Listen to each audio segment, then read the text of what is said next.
So quick summary for those who are new. In the Servite Medical Device Club, SMDC, we'll be designing and building medical devices for our community. This includes prosthetics, medical robots, and rehabilitation devices. As a group, we'll be designing an actual medical device as well as build it and donate to our community. For example, if our community's veterans are suffering from left torso support, we could design and build a prosthetic stabilizer to help them with his daily life. Now, here's some just general steps. First of all, we need to contact and reach out to medical faculty members for support, help, or assistance. I've already done this part, so we can go right into brainstorming. What do we want to help? What part of our community is in need of help? Second, how can we help them? What mechanisms or ideas can we employ to help them? And fourth, how can we transition these ideas and implement it on a medical device? Just by a show of numbers, let's see. Yeah. Here, can you guys see my screen if I do this?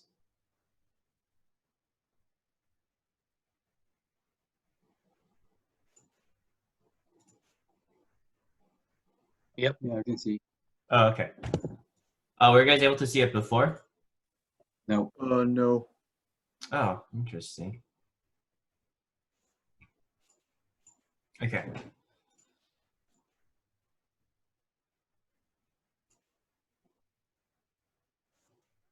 Okay. Let me just go. Yeah, don't worry. This is the most important part, and that's second semester plan, and which is hemiplegia. Each student will focus on creating a design for their own medical device catered towards the need of hemiplegia patients. Now, here's a condition of focus. What is hemiplegia? It's muscle weakness or partial paralysis on one side of the body that can affect the arms, legs, and facial muscles.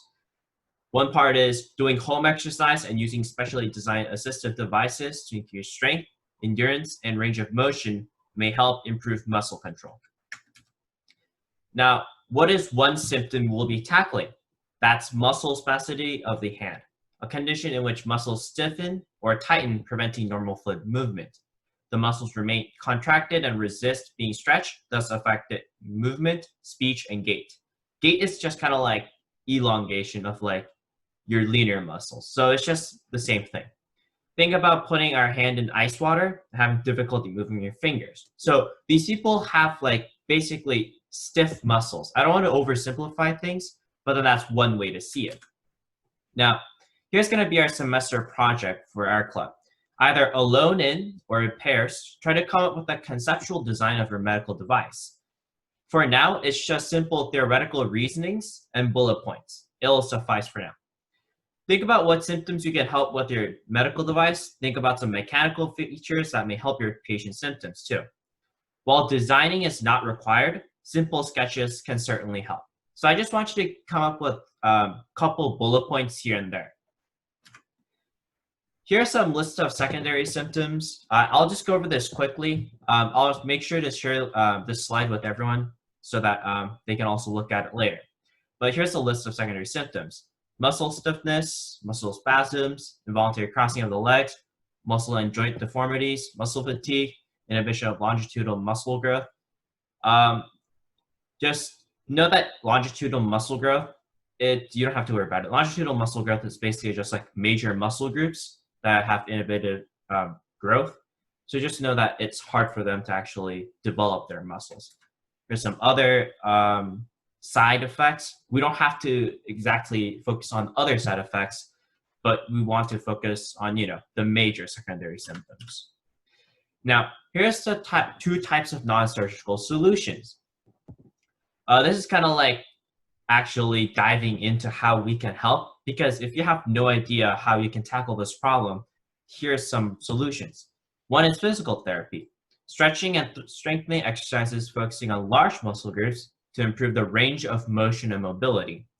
This just means that because muscle tightness and muscle paralysis has reduced their movements of muscle movements, we want to increase the range of that. So that, for example, if they couldn't grasp an object fully, we can try to use physical therapy to help their fingers move all free motion they need to. And the other one is occupational therapy, which is exercising that focus on small muscle groups to improve strength and coordination, allowing for improved performance of daily tasks. Again, this is kind of like if they have a loose grip or muscle paralysis that prevents them from walking properly, we can help them improve it. One of the good ideas or simple ideas we could take are braces, but more innovative braces so that we can make them into a medical device rather than just a brace that locks things in point. Key facts to consider: make sure to stretch all joints, stretch extensors, that's just part of the muscle group, stretch to the fullest degree possible, maintain a stretched position for 20 to 30 minutes, stretch as frequently as possible. And the area of focus we need to make sure is simple, effective, efficient, and affordable device for spasticity of the hand and fingers. Last few points. Make sure to take notice of these precautions when you design the concept of your own medical device. Easy don and doff and sanitation. Don and doff, you don't have to worry about it. It's just kind of an expert word for sanitation. Make sure everything can be cleaned properly. Make sure it has effective stretching to help the patient. Make sure it's full range of motion, and it encompasses both finger and the wrist, because remember, specifically we're handling spasticity of the hand, a system for both right and left-handed users. Now, if you guys think I went a little quickly, I can understand. I'm trying to outline everything for you guys so that when you guys do get started, you guys can look back into the presentation. After this meeting, I'm going to send out a post-meeting resources where there will be this PowerPoint as well as some other resources. And I'll also put some examples there too. So for you guys who wants to listen to the whole structure a little simplified, here, let me give you some points. This PowerPoint is just like a big information dump where there's just information element for you. What you need to focus on is, how do I help people with the condition with muscle spasticity of the hand? That's what you're going to be focusing on. I know this PowerPoint has a lot of information, but this is our major goal now, is helping people with this physical condition, muscle spasticity of the hand. And as I said, here's some conditions more describing what spasticity of the hand is. And, as I said, you don't have to come up with actual designs right now, but what I want you to think is just concepts that can develop into an actual design. So does anyone else have any questions right now? I know I went through that really quickly. I'm sorry about being in the meeting a little late, but does anyone else have any questions?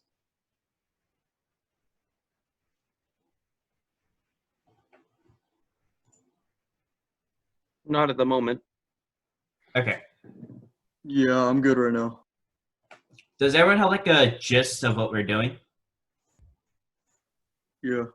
We're making a machine to stretch muscles, right, in the hand? Yeah.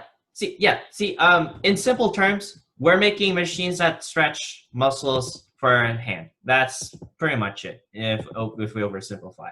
Oh, that's a pretty good way to explain it then. Yeah. If you guys think it's a little overwhelming, the whole spasticity of the hand, hemiplegia, always look back in this PowerPoint. I'll try to outline things as much as for you. Of course, there's a lot of information in this PowerPoint, but that doesn't mean you'll always have to look at it. For example, let's look at a list of secondary symptoms, and you're like, okay, I want to get started, but I don't know what to do, or how do I start? Well, let's look at it over here. Let's just pick out one example, muscle fatigue. Well, people who probably have muscle fatigue probably can't control their muscles well. So what if we build a controlled brace where it has limited and full range of motion at the same time, where your legs only move if you want them to? Because for example, there's also an involuntary crossing of the leg. Oh, okay. So what if we build a restrictive brace where you can lock your legs if you want to? things like that. I don't have a design right now. I don't have specific dimensions. I don't have specific mechanisms, but I can think of like a design. So, okay, so I think it would be like a brace where it would end at your torso and end at your legs. Just little things like that. I don't want you guys to get overwhelmed by thinking, oh, I need to make a design. I need to draw things. I need to design it. Not just yet. I just want you to think of conceptual key points that you can actually turn it into a design. Now, with that said, is there any questions or clarifications you guys want? Okay. Then I'll show you guys one example. He wasn't unable to make the meeting today, but it's still fine. I'll just talk for him. So I don't know if you guys know who Ethan is, but he's one of our club members. And then he came up with a concept ahead of time. And it's device with cable that connects from shin area to a shoe. So this is focusing on the lower part of your body, but then that's still fine. This would help keep the foot up when people are walking. Could be made with stretchy material so that when someone's foot goes back, the foot is not kept in the flex position. So this is one thing we talked about where, involuntary leg movement, where a person might not have total control of their foot. They can use this device. And here are some other points. Device on the hand, where the thumb is contracted, it causes the other fingers to contract as well via cables that are on top of the hand of the patient. So for example, let's say a patient has control of one finger, but not all of them. Then maybe we can build a device where one stretching of the finger can help other fingers stretch too. Or maybe a shoulder device that helps keep the arm up and not limp via a brace on the shoulder and a cable or another connector. So things like that. These are just simple bullet points, but we can develop these bullet points into an actual design. Let me show you another example created by Junso. Junso, do you want to take this part? Sure, yeah. Want me to screen share? Yeah, you should be able to screen share. Okay, let me get to it.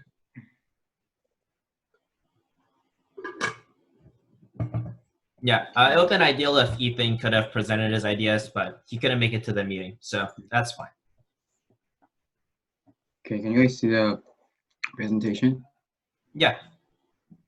Okay, just I focus on the spasticity of the hand, and then this is like what Jacob just explained, so you can just like read through and I'll just skip it.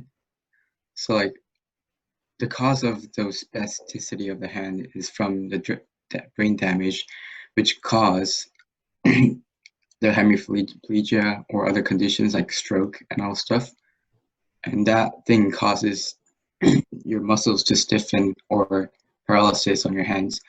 And I heard from Jacob that many doctors said that 90% of the brain damage causes the spasticity of the hands. So that's one information you can look at. The effects are like the symptom. It's like you have clenched fist or a thumb in the palm, where basically like this, or you can like stretch your fingers. So one way to fix that is to do like a stretch exercise, make a device that will stretch their fingers. One is like a dynamic splint. We can have like fingertips attached to like a big, not big, but like a small brace attached to the wrist, and then connect like springs to the finger wrist so they can stretch their fingers, their tips of the fingers and their joints. And one other device that I thought of was the hand brace, which like the brace has separate fingers to place, and they're separated, so it helps them to keep their hands I guess extended and not clenched, but yeah, extended. And that I think that will help them relieve the stiff muscles and prevent the tendon shortening. And yeah, that's the one factor concept design that I thought of. Yeah, that's it. Okay. Does anyone have any questions on like the examples, like or comments?